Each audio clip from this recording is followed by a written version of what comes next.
أصحاب العظام شؤون الله لهم الفاتحة. أعوذ بالله من الشيطان الرجيم. بسم الله الرحمن الرحيم. الحمد لله رب العالمين الرحمن الرحيم مالك يوم الدين إياك نعبد وإياك نستعين اهدنا الصراط المستقيم صراط الذين أنعمت عليهم غير المغضوب عليهم ولا الضالين آمين. أعوذ بالله من الشيطان الرجيم. بسم الله الرحمن الرحيم. الحمد لله رب العالمين والصلاة والسلام على أشرف الأنبياء والمرسلين وعلى آله وأصحابه أجمعين. اللهم يا عليم علمنا من علمك ما ترضى به عنا ولا تؤاخذنا بما تعلمه منا. يا عليم خلقنا بخلق العلم وحققنا بحقائق العلم. رب اشرح لنا صدورنا ويسر لنا أمورنا واحلل عقدة من ألسنتنا يفقه أقوالنا والحمد لله رب العالمين. الله أكبر. أعوذ بالله من الشيطان الرجيم. بسم الله الرحمن الرحيم. السلام عليكم ورحمة الله تعالى وبركاته. الحمد لله والصلاة والسلام على رسول الله وعلى آله وصحبه ومن والاه. أشهد أن لا إله إلا الله وأشهد أن محمدا عبده ورسوله. قال رب اشرح لي صدري ويسر لي أمري واحلل عقدة من لساني يفقهوا قولي أما بعد. Yang berusaha pengurusi surau serta dengan ahli jawatan kuasanya, ashabul fadilah, tuan-tuan guru, tuan-tuan imam, ketua-ketua masyarakat, tuan-tuan haji, puan-puan hajah, tuan-tuan, puan-puan, hadirin hadirat yang dirahmati Allah Subhanahu wa taala sekalian. Alhamdulillah tuan-tuan dan puan-puan, macam biasa sama-sama kita panjatkan kesyukuran kehadirat Allah Subhanahu wa taala. Kita masih lagi bernyawa dan bernafas sampai ke saat ini. Kita masih lagi dapat menjalankan ketaatan kepada Allah Subhanahu wa taala. Masih lagi ada semangat dalam jiwa kita untuk terus beramal dengan amal kebajikan, berusaha untuk menjadi hamba yang terbaik di kalangan hamba-hamba Allah yang lain. Mudah-mudahan niat kita, usaha kita, segala kesukaran yang kita hadapi dalam usaha kita mendidik diri dan jiwa kita, mudah-mudahan dipandang oleh Allah Subhanahu wa taala dengan pandangan rahmat, insya-Allah. Mudah-mudahan kita semua kelak di akhirat nanti diletakkan bersama orang-orang yang soleh, mudah-mudahan, Allahumma amin. Jadi malam ni tuan-tuan, seperti biasa kita tengok meneliti kembali kitab yang dikarang oleh Syekh Muhammad Yusuf Al-Kandahlawi, berkaitan dengan kisah sejarah hidup para sahabat Nabi Muhammad sallallahu alaihi wasallam. Kita sampai hari ini ke suatu hadis yang ada buku ni, boleh tengok muka surat 56. Tapi ramai tak ada ni, kita doa mudah-mudahan buku ni dapat kita cari, mudah-mudahan insya-Allah. Kita sampai ke suatu riwayat daripada Imam Tabarani telah meriwayatkan daripada Rabi' bin Harrasi, katanya pernah sahabat Ibnu Abbas, bukan sahabat Ibnu Abbas, maksudnya Ibnu Abbas tu sahabat. Terjemahan ini. Pernah Ibnu Abbas meminta izin untuk masuk ke majlis Muawiyah, sedangkan beberapa orang Quraisy berada di sampingnya, termasuk sahabat Sa'id bin Aus di samping kanannya. Ini di sebelah Muawiyah. Jadi hadis ini meriwayatkan satu ketika Ibnu Abbas mohon untuk masuk ke dalam suatu majlis di mana dalam tu ada Muawiyah. Yang duduk di sebelah kanannya seorang sahabat bernama Sa'id bin Aus. Ketika Sayyidina Muawiyah melihat Ibnu Abbas ni masuk, dia berkata kepada Sa'id yang berada di sebelah kanan. Kata Muawiyah, "Wahai Sa'id, demi Allah, pasti akan aku tanyakan kepada Ibnu Abbas suatu pertanyaan yang tidak dimaksudkan olehnya mengenai jawapannya. Makna kata Ibnu Muawiyah, aku akan tanya Ibnu Abbas yang baru masuk ni satu soalan yang dia susah nak jawab, dia tak boleh jawab. Maka dijawab oleh Sa'id, tidak mungkin orang seperti Ibnu Abbas akan menemui kesukaran untuk menjawab pertanyaanmu. Orang yang Nabi doakan, Allahumma faqihhu fid din wa 'allimhu at-ta'wil. Allah Taala doakan dia, minta dia mahir cerdik dalam agama dan mahir menafsir. Kata saya tak mungkin Ibnu Abbas tak boleh jawab, kata dia. Sesudah Ibnu Abbas duduk, Muawiyah bertanya kepadanya, bagaimanakah pendapatmu mengenai diri Abu Bakar? Jadi Sayyidina Muawiyah bertanya kepada Ibnu Abbas tentang Abu Bakar. Apa yang kamu tahu tentang Abu Bakar? Maka dijawab oleh Sayyidina Ibnu Abbas. Kata dia, demi Allah, sesungguhnya Abu Bakar adalah orang yang sentiasa membaca kitab Quran. Sayyidina Abu Bakar ni sentiasa baca kitab Quran. Kalau tuan-tuan masih perasan, kita mengaji kitab sebelum ni, kitab Ar-Rahiqul Makhtub. Kan ketika mana dia diberikan suaka oleh salah seorang pembesar Quraisy, siapa nama Ibnu Darinah, itu lebih kurang nama.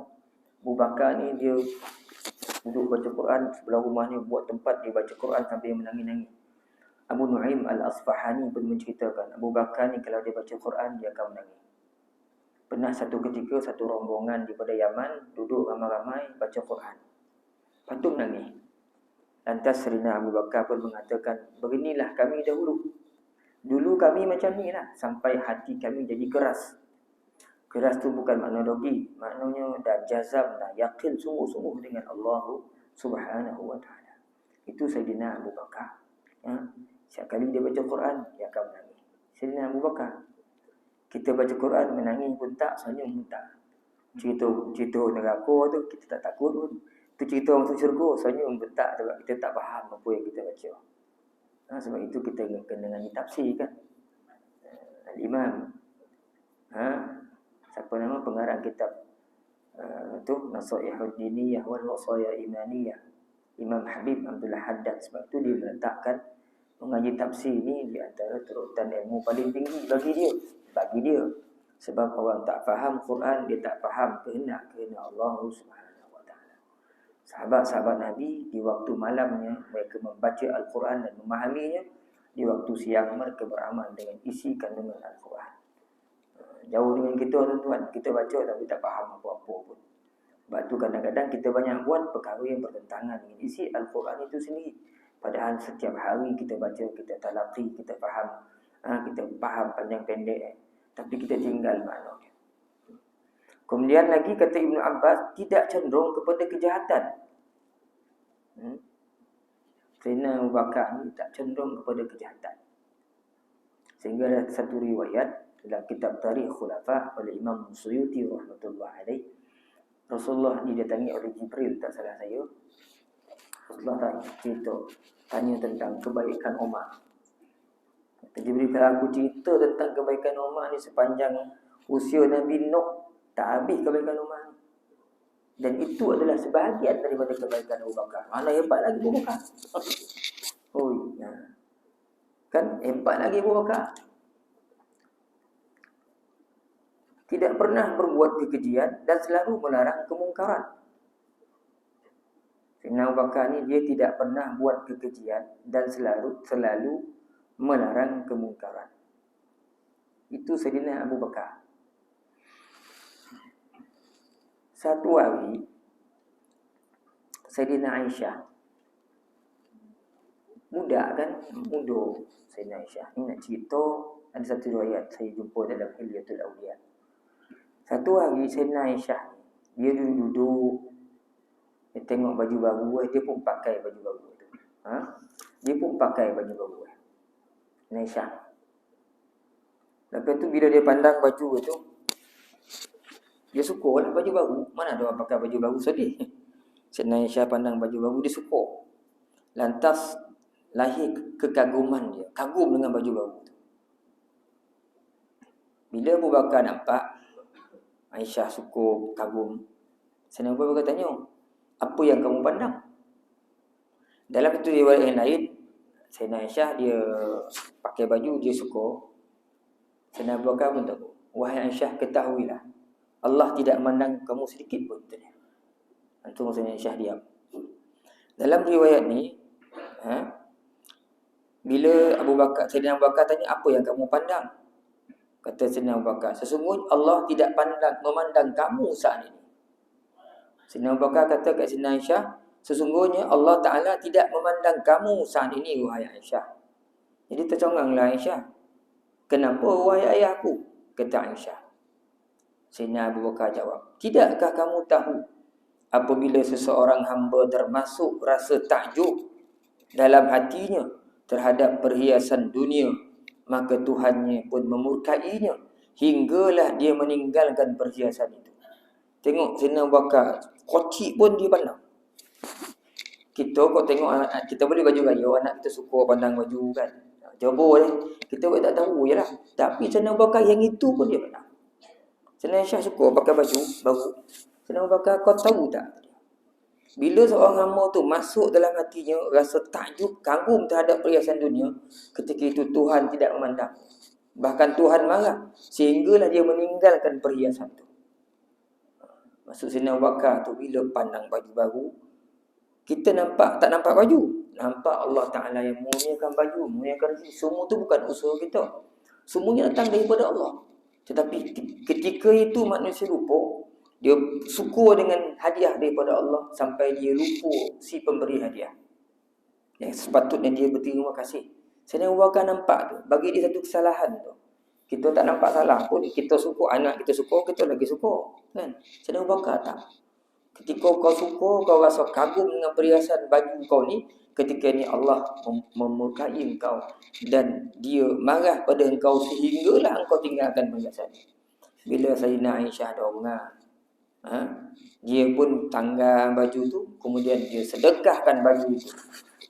Sedekah baju baru tu. Lantas Sayyidina Abu Bakar bila tengok tindakan anak dia pun sebut, semoga tindakan kamu itu, hai Aisyah, boleh menghapuskan dosa-dosa kamu. Masya-Allah. Itu pun tengok. Anak kita bawa beli kereta, syukur dah. Kila-kila dah. Kita pun marah dia. Lantas anak kita pun menyerahkan kereta itu ke sebuah ihsaniyah untuk dijadikan kereta nak bawa orang sakit. Takkan ada dah. Belum ada macam tu. Kita tengok lawa betul motor tu baru beli 2 hari, kita pun sedekah motor tu. Dah takjub, memang takkan jumpa. Nak lagi rumah, memang tak ada lah. Dan Abu Bakar itu pun dia pandang. Sebab itu disebut Sayyidina Abu Bakar ni dia selalu melarang kemungkaran sekocik-kocik sampai sebosah-bosah. Zaman Sayyidina Abu Bakar lah yang dia menentang Musailamah Al-Kadzab yang mengaku jadi nabi. Kan? Yang kocik pun nampak, yang bosah apatah lagi. Itu Sayyidina Abu Bakar radhiyallahu anhu. Memang tak ada lawan macam ni. Tahu benar akan urusan agamanya, kepada Allah beliau selalu takut. Ini Sayyidina Abu Bakar. Dia satu hari Sayyidina Abu Bakar ni tuan-tuan, dia duduk, dia datang sahabat, dia minta air. Sahabat membagi air Sayyidina Abu Bakar. Sampai dia minum air tu, dia menangis. Masuk minum air, dia menangis. Bila sahabat tengok Sayyidina Abu Bakar menangis, habis semua menangis. Menangis. Sayyidina Abu Bakar berhenti, yang lain tak berhenti menangis. Sayyidina Abu Bakar berhenti dah. Tapi Sayyidina Abu Bakar pun sambung menangis. Menangis. Lepas tu dia berhenti, dia sambung. Sahabat berhenti. Sahabat tanya, wahai Abu Bakar, apa yang kau sedih ni, takut ni? Kata dia, dulu aku pernah duduk bersama Rasulullah sallallahu alaihi wasallam. Duduk dengan Nabi kata dia. Lepas tu aku nampak Nabi ketika itu menolak seseorang. Pergilah jauh daripada aku. Padahal aku tengok sebelah Nabi tak ada orang pun, kata Sayyidina Abu Bakar. Lantas aku bertanya kepada Rasulullah, wahai Rasulullah, siapa yang kau tolak tadi? Kata dia, dunia dan isinya telah menampakkan dirinya kepadamu. Dia nak mengikori aku, kata Rasulullah. Maka kau tolak dia jauh-jauh. Kemudian dunia menjawab, wahai Muhammad, engkau boleh lepas daripada aku, tapi bukan umatmu selepas ini. Bila Sayyidina Abu Bakar ingat cerita tu, takut dia, menangis dia. Ingat cerita Rasulullah SAW. Memikirkan orang akhir zaman ni memang tak akan dapat lari daripada dunia. Memang tuan-tuan, ini yang Sayyidina Abu Bakar ingat, menangis dia. Sebab tu Sayyidina Abu Bakar ni tuan-tuan, tak ada orang zaman kita ni akan buat. Ketika mana Rasulullah SAW memerintahkan, mengarahkan sahabat-sahabat yang ada lebihan harta untuk bersedekah, sahabat berlumba-lumba bersedekah. Sehingga satu ketika Sayyidina Umar berkata, hari ini aku akan mengalahkan Abu Bakar. Dia bawa separuh daripada harta. Wahai Umar, apa yang kau nak sedekahkan hari ini? Ni ya Rasulullah, kata dia. Apa yang kau tinggalkan untuk ahli keluarga kau? Sekian. Kemudian datang Sayyidina Abu Bakar radhiyallahu anhu, berkata kepada Rasulullah, ya Rasulullah, aku pun nak sedekah. Apa yang kau nak sedekahkan? Aku sedekahkan semua harta-hartaku ya Rasulullah. Apa yang kau tinggalkan untuk anak dan isteri kau? Aku tinggalkan untuk mereka Allah dan Rasulnya. Sehingga Sayyidina Umar sebut, kalau begitu wahai Abu Bakar, aku takkan dapat kalahkan kamu dalam apa jua hal sekalipun, tak dapat. Satu hari Sayyidina Abu Bakar, Sayyidina Umar bawa barang sedekah, tapi nampak jumpa Rasulullah sedekah. Sayyidina Abu Bakar pun datang, tapi tak nampak dia nak apa yang sedekah. Rasulullah tak nak mana sedekah, aku ada tadi. Disuruh kan. Kata Rasulullah, memang berbeza tindakan kau tu. Jauh Sayyidina Abu Bakar ni. Keutamaan Abu Bakar daripada sahabat-sahabat Nabi yang lain. Itu sebab bila kita tengok cerita semua, kalau kita nak cerita tuan, ya Allah Tuhanku, banyak sungguhlah riwayat-riwayat tentang Sayyidina Abu Bakar ni kan, yang kita boleh jumpa. Itu dia. Sayyidina Abu Bakar pada waktu malam hari dia selalu bangun bersolat, dan kebanyakan di siang hari beliau berpuasa. Puasa ni kita bulan Ramadan ni lah. Hari lain tak ada puasa dah. Dia banyak berpuasa, dia selamat daripada pengaruh keduniaan. Selalu berlaku adil terhadap semua orang. Dia tak terpengaruh dengan dunia. Dan dia selamat, dan dia selalu berlaku adil kepada semua orang. Dalam amar ma'ruf, dia selalu menganjurkan, dan beliau sendiri berbuat kebajikan. Dia suruh buat baik, dan dia pun buat kebaikan yang sama. Berbeza kita hari ni, kadang-kadang sebahagian daripada urusan-urusan hidup kita, separuh daripada perkara-perkara kebaikan yang kita nak orang buat, dalam masa yang sama kita tak buat.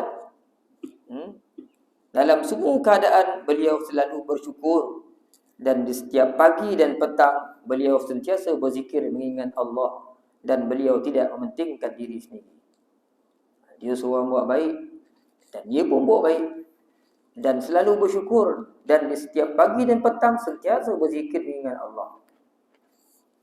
Kita ni cikgu macam saya ni takut pihak kadang-kadang kan. Cikgu ni bercakap dia lah hero kan. Lepas ni anak murid, kamu kena rajin membaca. Kalau tak baca kamu tak ada besok. Kita cerita lawan dulu macam-macam, kita pun tak baca. Susah tu yang tu kan.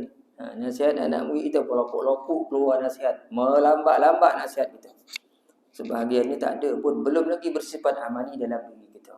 Sebab guru ni memang seorang aktor yang baik lah, seorang pelakon yang baik. Jadi kau pelakon ni tak cakap tak buat tu masalah besar agak tu. Jadi takut. Lepas ni tak ada orang jadi cikgu empat dah. Kita niat baik nasihat kan, alangkah baiknya dalam kebanyakan perkataan itu semuanya telah bersifat amali dalam diri kita. Kita boleh buat. Kan itu yang kita nak tu. Tapi Sayyidina Abu Bakar tak, dia buat apa yang dia suruh buat, orang lain buat, dia akan buat. Ini Sayyidina Abu Bakar. Kebanyakan daripada para sahabatnya adalah orang bercukupan. Orang yang selalu menahan diri daripada meminta-minta. Orang baik-baik, orang yang selalu berhati-hati, orang yang hidupnya selalu sederhana, dan orang-orang yang mulia. Dengan demikian semoga orang akan menghinanya itu akan mendapat kutukan daripada Allah. Kata Ibnu Abbas, kalau ada orang lain nak mengutuk Sayyidina Abu Bakar ni, mudah-mudahan orang yang mengutuk Sayyidina Abu Bakar ni, menghina Sayyidina Abu Bakar ni akan mendapat kutukan daripada Allah Subhanahu wa taala. Kata Ibnu Abbas. Ini kita sebahagian saja daripada kelebihan-kelebihan yang ada pada Sayyidina Abu Bakar. Dulu kita pernah sebut kan, Dalam Quran, satu Sayyidina Zaid sebut nama, satu lagi orang muslimin sepakat mengatakan itu adalah Abu Bakar. Itu ketiga dalam ayat surah Taubah ke-4. Idh huma fil ghar idh yaqulu li sahibihi la tahzan innallaha ma'ana. Ketika mana mereka berdua, berkatalah Rasulullah SAW kepada sahabatnya, la tahzan, jangan kamu duka cita, sesungguhnya Allah bersama kita. Kaum muslimin sepakat, yang dimaksudkan itu adalah Abu Bakar radhiyallahu anhu. Tengok dalam kisah tu, Sayyidina Anas bin Malik ke Malik bin Anas, beliau yang dua ni menceritakan Sayyidina Abu Bakar ni masa hari hijrah dengan Nabi SAW. Ketika sampai di Gua Sur, siapa pergi umrah nak naik Gua Sur kan bukan pasal mana. Sampai Gua Sur tu, Sayyidina Abu Bakar, Rasulullah nak masuk, Sayyidina Abu Bakar tahan Nabi, ya Rasulullah kau jangan masuk dulu. Biar aku masuk dulu. Kalau ada ular atau bintang berbisa, aku yang penuh dulu. Kita kalau ada kawan, kau pilu. Kakak kau ada gonggong kau lah, kau ada gonggong, dia sampai. Cuba kau masuk dulu. Tu kita nak mandi ya. Sayyidina Abu Bakar kata tak, sayang dan cintanya kepada Nabi Muhammad sallallahu alaihi wasallam. Jangan kita diam. Bagi aku masuk ya Rasulullah. Dia pun masuk, dia gabur-gabur dalam gelap malam tu, lubang. Setiap kali dia jumpa lubang, dia buat apa tuan? Dia kuyakkan pakaiannya, tampar, tutup. Jumpa lagi, kuyak. Jumpa lagi, kuyak. Sampai pagi itu, dia tampar-tampar lubang-lubang, takut ada binatang bisa keluar. Sampai tersisa tinggal baki satu lubang. Dah habis dah jubah luar ni kan, orang Arab dia ada jubah dalam, jubah luar kan. Dah habis dah baju semua. Tinggal satu lubang ni, dia pun masuk, dia suruh Rasulullah tidur. Dia pun tutup lubang tu dengan tumit tumit kaki. Itu yang biru muka orang pada songek tu kan. Itu Sayyidina Abu Bakar. Bagaimana cinta dan kasihnya kepada Rasulullah sallallahu alaihi wasallam. Sehingga pagi Rasulullah tanya, mana baju kau? Kata Rasulullah, Sayyidina Abu Bakar bercerita, aku tutup lubang-lubang ni ya Rasulullah. Semua lubang tutuplah. Sehingga Nabi mendoakan, ya Allah ya Tuhanku, kurniakanlah darjat Abu Bakar ni besok sama dengan darjat aku. Maka diilhamkan, diwahyukan, Allah Ta'ala telah mengabulkan permohonanmu wahai Muhammad. Nabi sayang sungguh pada Sayyidina Abu Bakar. Sebab itu tuan-tuan, bila kita menceritakan tentang kelebihan Abu Bakar ini, tuan-tuan akan jumpa suatu hadis daripada Abu Sa'id Al-Khudri radhiyallahu anhu, di mana Abu Sa'id Al-Khudri berkata bahawa Rasulullah sallallahu alaihi wasallam bersabda, tidak ada seorang nabi pun, melainkan setiap nabi itu dia akan ada dua pembantu di langit dan dua pembantu di bumi. Rasulullah ada dua pembantu. Setiap nabi ni ada dua pembantu. Langit dua orang, di bumi dua orang. Dan pembantuku di langit adalah Jibril dan Mikail, kata Rasulullah. Sedangkan pembantuku di bumi adalah Abu Bakar dan Umar radhiyallahu anhu. Nabi sebut nama Sayyidina Abu Bakar, nama Sayyidina Umar. Sebab tu penulis kitab-kitab hadis, kitab-kitab sunan dan banyak lagi riwayat-riwayat yang menceritakan bahawa mereka mendengar Nabi SAW bersabda. Nabi sebut Abu Bakar akan masuk syurga. Kemudian Umar, Osman dan Ali. Nabi sebut Abu Bakar lu masuk syurga. Nabi Sayyidina Abu Bakar, Sayyidina Umar, Sayyidina Osman, Sayyidina Ali. Kemudian Nabi SAW pun menyebutkan dengan lengkap nama 10 orang yang dijamin oleh syurga. Dijamin syurga oleh Rasulullah SAW. Nabi sebut Sayyidina Abu Bakar, nombor 2 Sayyidina Umar, nombor 3 Sayyidina Osman, nombor 4 Sayyidina Ali, 5 Talhah bin Ubaidullah, 6 Zubair ibn al-Awwab, 7 Sa'ad Abi Waqqas, 8 Abdurrahman Auf, 9 Sa'id bin Zaid dan 10 Abu Ubaidah Al-Jarrah. 10 orang sahabat Nabi jamin dia syurga. Tengok, termasuk Sayyidina Abu Bakar. Sayyidina Abu Bakar. Hadis itu diriwayatkan oleh Imam Turbuzi. Dan Imam Tirmizi rahmatullah alaih juga ada meriwayatkan hadis daripada Abu Sa'id. Katanya Aku dengar Nabi sallallahu alaihi wasallam bersabda, sesungguhnya kata Rasulullah, orang-orang yang menduduki darjat tinggi dalam syurga akan dilihat oleh orang-orang bawah dia seperti mana kita melihat bintang-bintang di langit. Syurga ni makin tinggi kan. Orang yang tinggi darjat dia duduk atas lah. Kata Rasulullah, besok orang yang paling tinggi darjatnya, orang yang duduk di kedudukan tertinggi, orang lain akan nampak dia. Seperti mana kita melihat bintang di langit, kata Rasulullah SAW. Adapun Abu Bakar dan Umar berada di kedudukan tertinggi. Nabi sebut. Nabi sebut kedudukan Sayyidina Abu Bakar di tempat yang paling tinggi. Dialah yang di antara sahabat yang tak pernah menafikan kata Nabi. Apa yang Nabi sebut, semua diiyakan. Apa yang Nabi sebut sehingga diiyakan. Sehingga dalam satu hadis Nabi sallallahu alaihi wasallam ada sebut cerita tentang, Rasulullah sebut apa? Ada seorang pengembala, dia mengembala kambing, tiba-tiba datang serigala cakau kambing tu. Tuan pengembala kambing ni minta dekat serigala tu kambing balik. Serigala tu pun bertanya kepada dia, bercakap serigala tu. Sehingga Rasulullah sebut, kalau cerita ni aku ceritakan pada Sayyidina Abu Bakar, dia tak ada hubung kita baik tu. Dia dengar, dia mesti kata ya lah. Tak ada. Sayyidina Abu Bakar. Apa pun yang keluar dari mulut Nabi, iyalah bagi Abu Bakar. Sungguh. Sebab itu digelar As-Siddiq. Dialah bersama Nabi ketika hijrah. Dia sentiasa bersama Rasulullah sallallahu alaihi wasallam. Sayyidina Abu Bakar, Sayyidina Umar, dua. Kan? Sehingga Ibnu Umar berkata, kata dia Rasulullah SAW bersabda, akulah orang yang bumi akan dibukakan untukku. Aku ni mula-mula besok bila yaumul ba'thi, hari dibangkitkan manusia ni, Nabi sebut aku first. Aku yang mula-mula dibangkitkan. Kemudian akan diikuti oleh Abu Bakar dan Umar.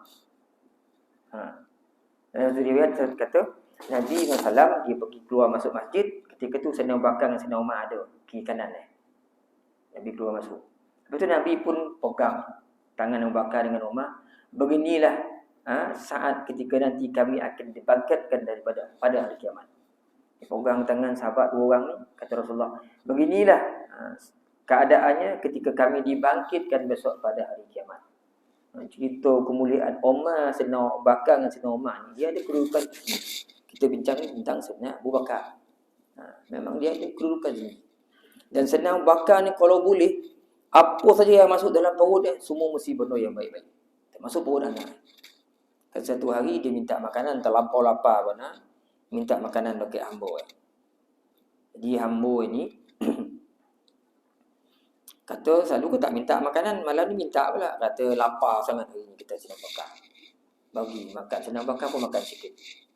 Kemudian Sayyidina Abu Bakar tanya, mana kau ambil makanan ni? Kata dia, aku pergi pesta itulah.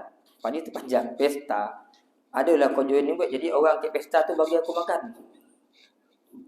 Aku bagi aku makan ke pesta tu tadi. Sayyidina Umar dengar pesta, Sayyidina Abu Bakar dengar, dia jolok.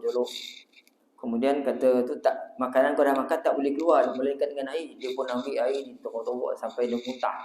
Istilah kita muntah ke darah. Tak keluar habis semua si bau. Kalau mati, jadi kalau aku perlu mati, kalau tak boleh keluarkan makanan ni, kalau perlu mati, sanggup mati Sayyidina Abu Bakar.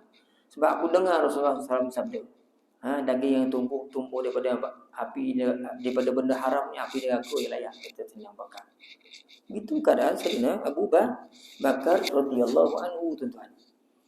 Kita tak pernah cek pun apa yang kita makan, asalkan nampak halal, jalan lah.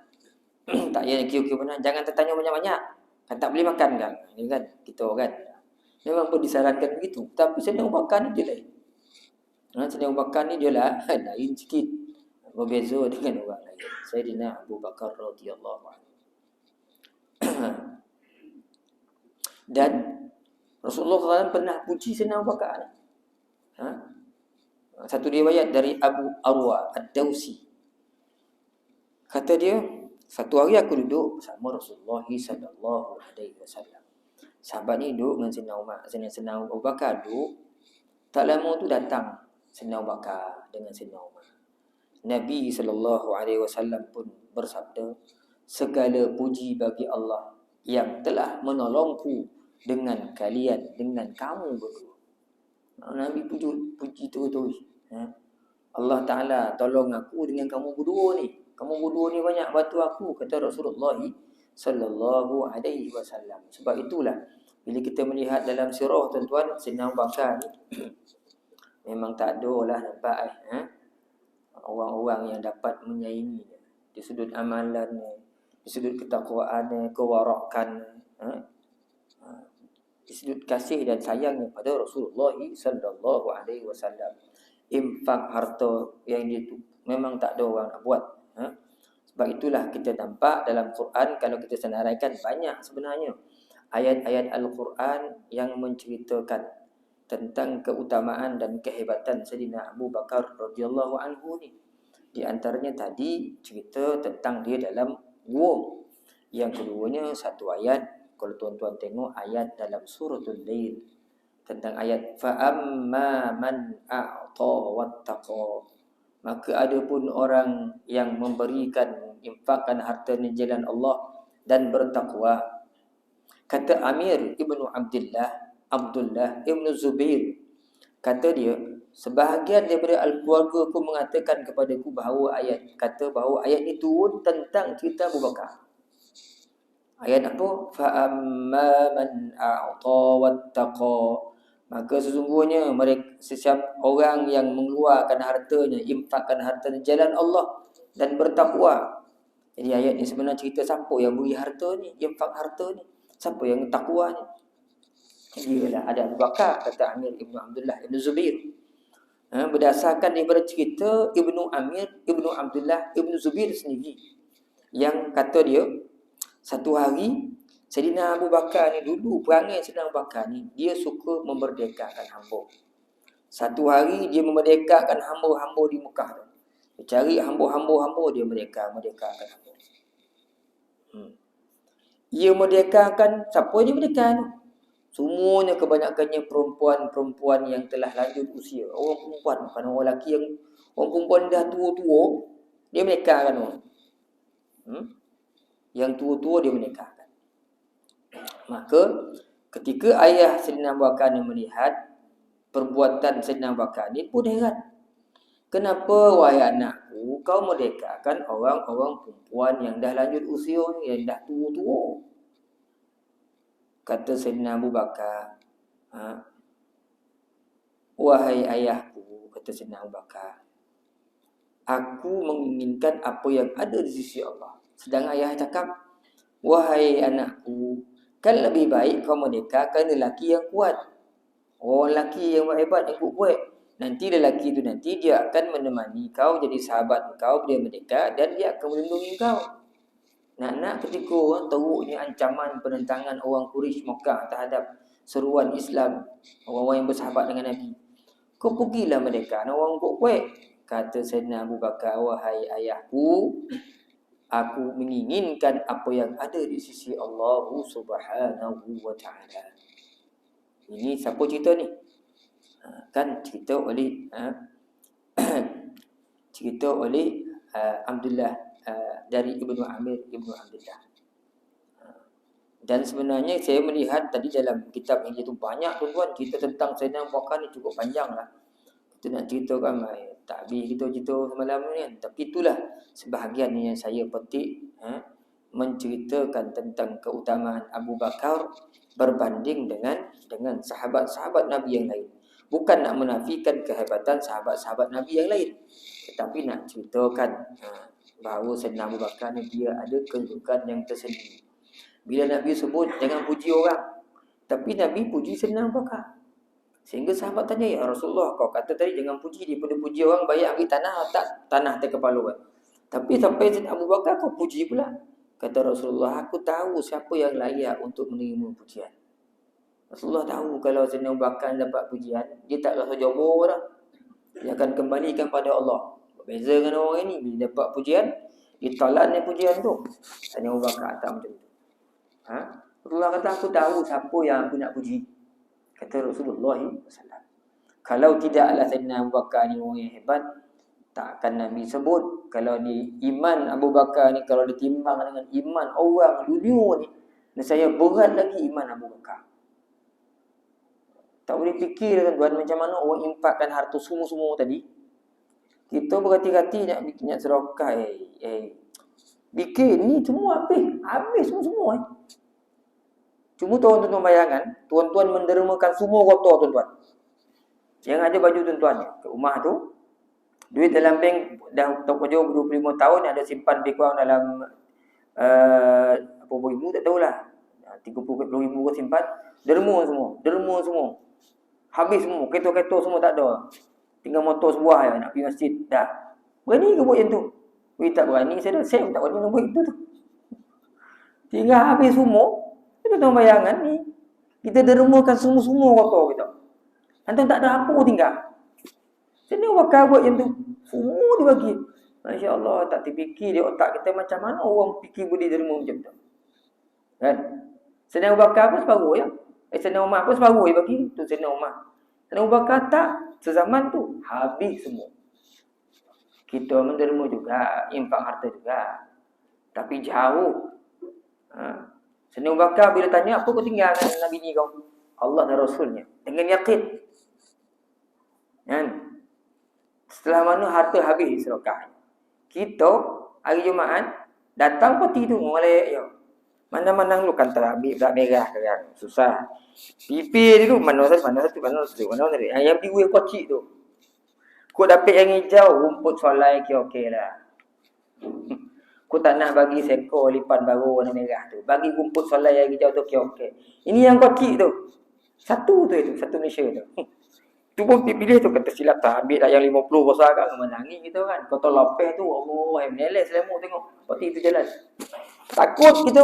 Padahal dalam bank ada 30 ribu tu. Ada 50 ribu dalam bank tak habis-habis. Anak dia tak pulang bagi tu. Takut juga ada begitu. Itu gitu tuan. Itulah dia ambil timbangan iman kita. Fikir-fikir. Datang budak ayah ke rumah kita. Berapa ringgit nak bagi ni? Itu pun confuse bagi fatwa.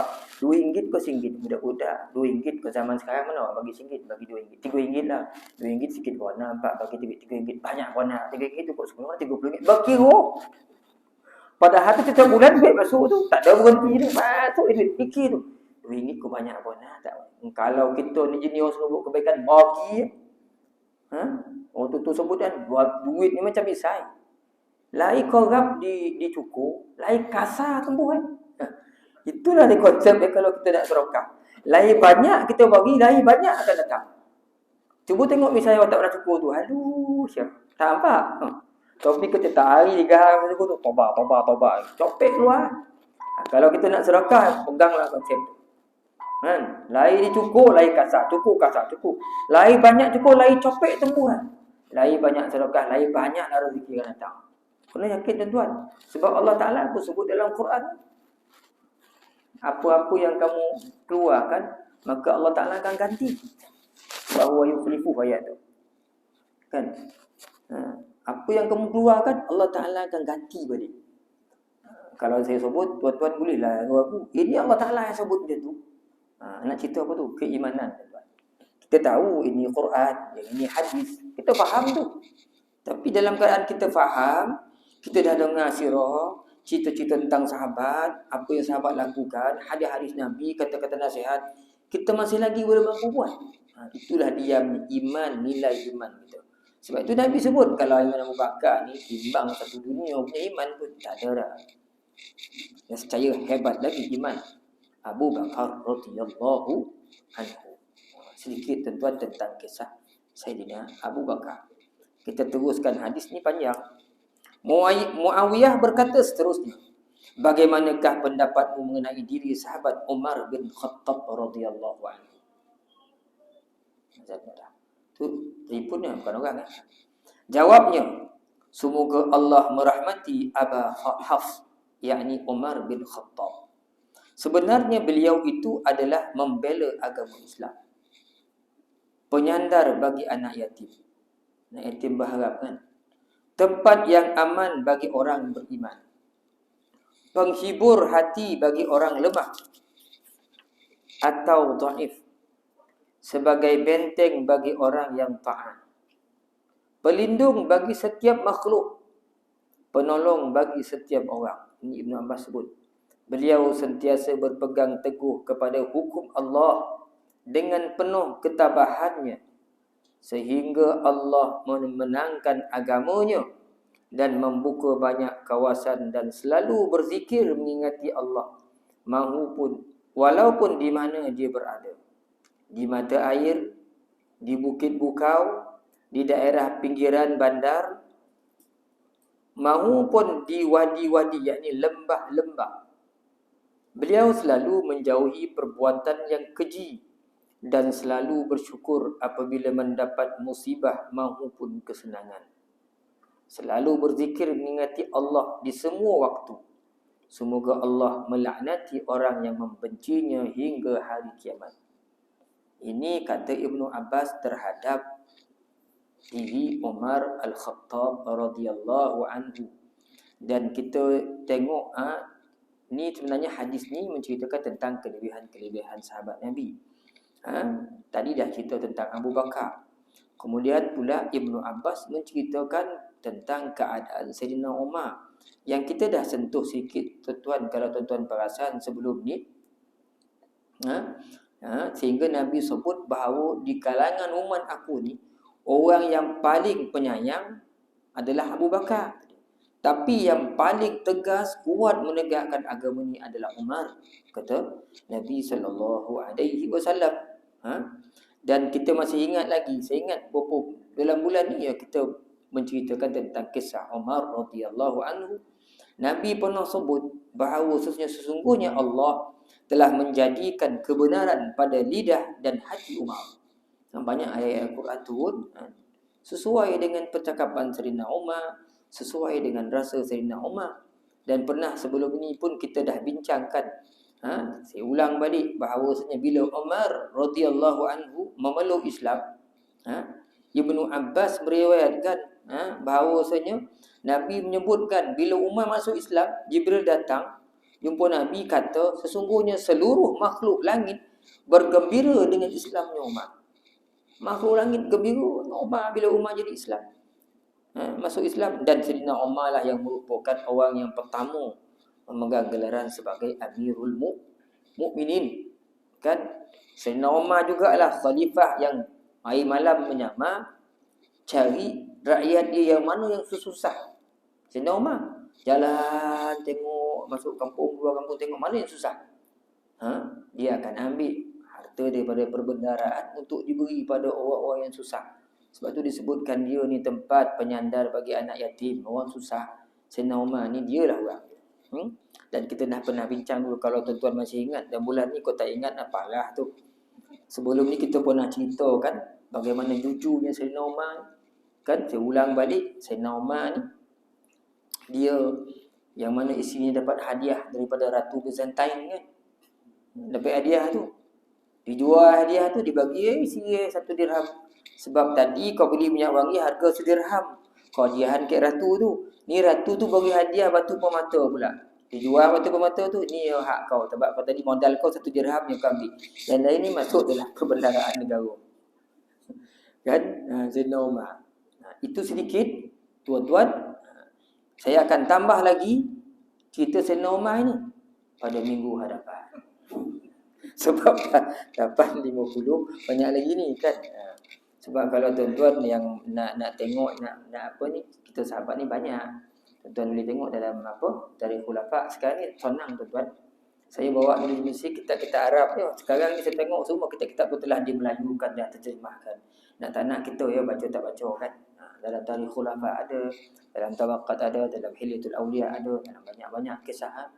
Ramai penulis-penulis ceritakan tentang kisah para sahabat ni. Cuma rajin tak rajin nak tengok kan. Jadi saya terpaksa rajin sebab saya nak bercerita dengan tuan-tuan. Kalau tidak kan apa saya nak cerita kan. Tu pun tak nak dengar orang datang kan. Tuan-tuan duduk datang dengar tu. Saya susah payah kat rumah tu. Buka kitabnya kan nak tengok hadis ni riwayat ni sahih ke dhaif ni. Kan buka kau dhaif kau nak tibailah kat orang ada dhaif tu. Hari ni orang nak nyalah hang je. Kan? Kita tak adalah nak jadi guru pada dah. Saya duduk kat sini tuan-tuan sebab untuk kita kongsi sama-sama. Kita tengok cerita para sahabat, mudah-mudahan bila kita tengok dengar cerita para sahabat ni, kita jadi termotivasi kan untuk buat kebaikan walaupun kita tak setaraf sahabat Nabi. Tapi kita sentiasa berusaha. Tu yang saya cakap awal-awal tadi, mudah-mudahan usaha kita yang bersungguh-sungguh itu dipandang, dilihat oleh Allah Subhanahu Wa Taala dengan pandangan kasihan rahmatnya, mudah-mudahan segala kesalahan kita selama ini tuan-tuan dengan sahabat kita, dengan jiran kita, dengan ibu kita, dengan saudara mara kita, dengan manusia seluruhnya, mungkin ada kesalahan kita, mudah-mudahan Allah Taala ampunkan, termasuk juga kesalahan-kesalahan kita dengan Allah Subhanahu Wa Taala. Mudah-mudahan ada berkatnya bila kita menceritakan kisah-kisah para sahabat Nabi yang Nabi jamin syurga, kisah orang yang pernah hidup dan berjuang bersama Rasulullah sallallahu alaihi wasallam. Kita tumpang berkat dan mudah-mudahan kehidupan kita menjadi berkat selepas ini insya-Allah, mudah-mudahan. Aqulu qawli hadza, sallallahu alaihi wa lakum. Assalamualaikum warahmatullahi taala wabarakatuh. Kita berhenti